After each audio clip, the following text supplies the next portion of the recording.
Hello বন্ধুরা, কেমন আছো তোমরা? দেখো আজকে প্রচণ্ড গরম পড়েছে, আর এই গরমের মধ্যে আমরা হঠাৎ করে চলে এলাম আমাদের এই বাড়িতে মানে এসে রাস্তা থেকে মানে বাড়িটা দেখা যাচ্ছে না, এত জঙ্গল হয়ে গেছে, প্রচণ্ড জঙ্গল হয়ে গেছে। তো ঘরটাও অনেক দিন খোলা হয়নি, ঘরটাও মানে নোংরা হয়েছে, ঘরটাকেও ধুয়ে পরিষ্কার করলাম, করে সব জানলা দরজা খুলে দিলাম। দেখো জানলা দরজা খুলে দিয়েছি, বাইরের হাওয়া এসছে। আর বাইরে এত জঙ্গল হয়ে গেছে, সবাই মিলে জঙ্গল কেটে পরিষ্কার করছে। দেখো সব গিয়েই ওখানে কাজে লেগে গেছে। আমার ছোট ছেলে, বড় ছেলে, বর, দেওর সব মিলে মানে গাছপালা কাটতে লেগে গেছে, জঙ্গল কেটে পরিষ্কার করছে। মানে কি বলবো, এত জঙ্গল হয়ে গেছে, সত্যি কথা মানে রাস্তা থেকে বাড়িটাই দেখা যাচ্ছিল না, জঙ্গলে এত ঘিরে নিয়েছে। তো তার জন্য জঙ্গল কেটে পরিষ্কার করে একটা আসা যাওয়ার রাস্তাটা যেটা ছিল আমাদের, সেটাকেও দেখা যাচ্ছিল না। তো ওরা জঙ্গল পরিষ্কার করে রাস্তাটাকে বার করলো। সব জঙ্গল তো পরিষ্কার হয়নি, কিছুটা কেটেছে, কিছুটা দেখো এই যে বড় বড় সব গাছ হয়ে গেছিলো।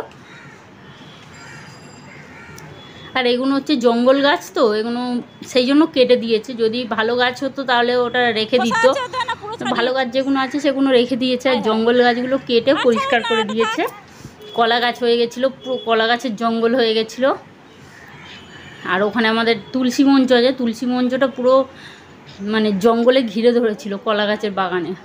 দেখো এই যে তুলসী মঞ্চের ভিতরটা পরিষ্কার করছে, ওখানে এতটা মানে পিঁপড়ে হয়ে গেছে, তো মানে কোনো জায়গাটা ফাঁকা ছিল না, ঘরের ভিতরে পর্যন্ত গাছের মানে লতানো গাছ ঢুকে গেছে, গিয়ে জঙ্গল হয়ে গেছে। তো সেই জন্য পুরোটাই মানে কেটে কুটে যতটা পেরেছে পরিষ্কার করে দিয়েছে।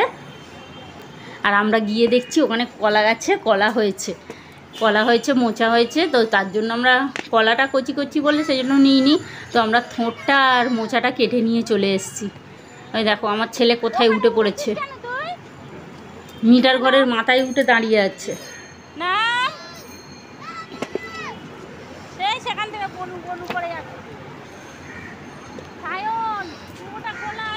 আমি বলছি নামতে, ওরা আমার কথা কানেই নিচ্ছে না। এবার বড়টা উঠছে, দুজনে গিয়ে উঠে দাঁড়িয়ে থাকবে মিটার ঘরের ওপরে।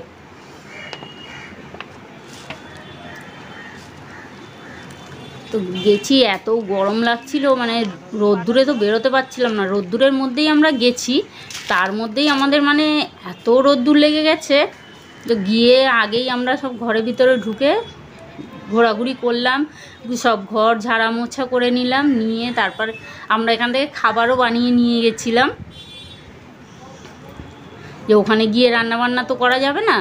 দেখো এই যে কত জঙ্গল কেটে দিয়েছে, এবার ওদিকে বাড়িগুলো দেখা যাচ্ছে জঙ্গলটা কাটার পরে, না হলে জঙ্গল ছিল যখন কিচ্ছু দেখা যাচ্ছিল না। এই যে ঘর দোর সব পরিষ্কার করে নিয়েছি। এইটা হচ্ছে আমার ঘর, এটা আমার ঘরের মানে সব সাজানো আছে। এমনি খাটটা ছিল, খাটটা তো আমরা নিয়ে চলে এসেছি, তক্তা আছে, আলমারি আছে, শোকেস আছে, এই চেয়ার টিয়ার সবই আছে, ঘর সাজানোর প্রত্যেকটা জিনিসই আছে।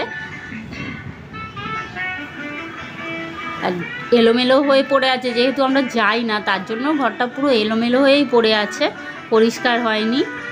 আমি গিয়ে কোনো রকম একটু জল ঢেলে আমার শাশুড়ি মা যা ওরা সব জল ঢাললো, প্রচুর জল ঢেলেছে, আর আমি শুধু ঝেঁটা দিয়ে ঝাঁট দিয়ে দিয়েছি পুরোটা।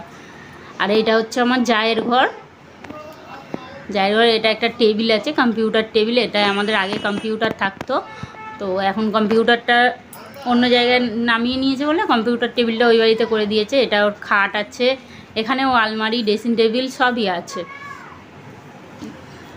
এই জানলার বাইরে থেকে পুরো দেখা যাচ্ছে এটা, ওদিকে মানে বর্ষার সময় জল জমে থাকে, তার জন্য পানা ভর্তি হয়ে গেছে, গাছ জঙ্গল ভর্তি হয়েছে। ওটা একটা মানে ডোবা মতো আছে, তার জন্য ওখানে এখনও জল আছে।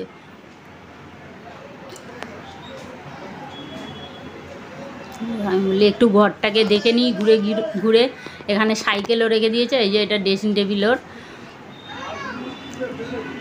আমরা সব এখানে বসে একটু আড্ডা দিচ্ছি। সবাই আমাদের তো খাওয়া দাওয়া সব হয়ে গেছে, খাওয়া দাওয়া করে আমরা একটু বসে আড্ডা দিচ্ছি সবাই মিলে, বাচ্চারা আনন্দ করছে। আমার বর শুয়ে পড়ে আছে নিচে, গামছা পরে আর স্যান্ডো গেঞ্জি পরে, এরা সিঁড়িতে বসে আছে, মানে যে যেখানে পারছে বসে যাচ্ছে। অতিরিক্ত গরম তো, আর ঘরের ভিতরে 4-5টা পাখা চালিয়ে দিয়েছে, তার জন্য সব যে যেরকম পারছে মজা করছে। এই যে আমরা খেয়ে দিয়ে বাসন মেজে সব উবুর করে দিয়েছি, জল ঝরবে। আমরা রান্না করে নিয়ে হঠাৎ, আমাদের কোনো আগে থেকে প্ল্যান ছিল না যে আমরা যাব বলে, হঠাৎ করে চলে গেলাম, গিয়ে সবাই মিলে আনন্দ করে চলে এলাম ঘুরে। একটা পিকনিক মতো হয়ে গেল, ছোটোখাটো একটা পিকনিক।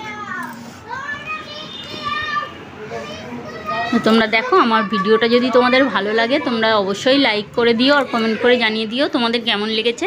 যারা নতুন বন্ধু এসছো তাদেরকে অসংখ্য ধন্যবাদ যে তোমরা আমার চ্যানেলে এসছো, আমার ভিডিওটাকে ওয়াচ করছো তার জন্য। আর যারা পুরনো বন্ধু আছো তাদেরকেও অসংখ্য ধন্যবাদ, তারা সবসময় আমার সাপোর্টে আছে। তো দেখো খাওয়া দাওয়ার পরে আবার একটা স্প্রাইট নিয়ে এসছে, আমার বর বললো একটা স্প্রাইট নিয়ে আসতে বড় 2 লিটার, তো সেটা নিয়ে এসে সেটাও আমরা সবাই মিলে ভাগ করে খেয়ে নিলাম।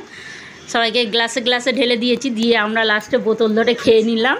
এই যে আমার যা খাচ্ছে, তারপরে আমি ছেলেদেরকে বললাম তোরা খেয়ে নে। আমার ছোটো ছেলে এক হাতে কাটারি আর এক হাতে স্প্রাইটের বোতল নিয়ে ঘুরছে, ওর খাওয়া হয়ে গেছে। ও গিয়ে খুব আনন্দ করছে, মানে কাটারি হাতে নিয়ে পুরো জঙ্গল কেটে যাচ্ছে, পারবে না তবুও কাটছে।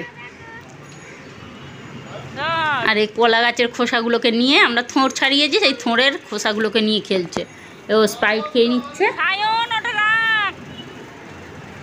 অনেক দিন ছাড়া ছাড়া আমরা যাই ওই বাড়িতে, কিন্তু যখন যাই আমরা সবাই একসাথে যাই, সবাই মিলে আনন্দ করি গিয়ে। ঠিক আছে, আমি ভিডিওটা কিন্তু বেশি বড় করলাম না, ছোটোই করলাম। তোমরা কিন্তু কেউ স্কিপ করো না, স্কিপ না করে পুরোটা দেখো। পুরোটা দেখে তারপর যদি ভালো লাগে অবশ্যই একটা লাইক করে দেবে আর কমেন্ট করে জানিয়ে দেবে তোমাদের কেমন লেগেছে। ঠিক আছে, তো চলো টাটা বাই বাই, সবাই ভালো থেকো, সুস্থ থেকো, আনন্দে থেকো। আমিও ভালো থাকবো, সুস্থ থাকবো, আনন্দে থাকবো। দেখো আমি একটু বাইরে বসে আছি, বাইরেটাতে বসে আছি, আর সত্যি খুব গরম পড়েছে। এবার আমরা বাড়ি যাব, বাড়ি যাওয়ার জন্য সব জোগাড় করে নিয়েছে। দেখো আমাদের সব ব্যাগ ফ্যাগ সব রেডি হয়ে গেছে, গোছানো হয়ে গেছে। তোমরা কিন্তু like comment share and subscribe করতে কেউ ভুলো না, ঠিক আছে? সবাই অবশ্যই মনে করে একটা করে লাইক করে দেবে। Tata bye bye.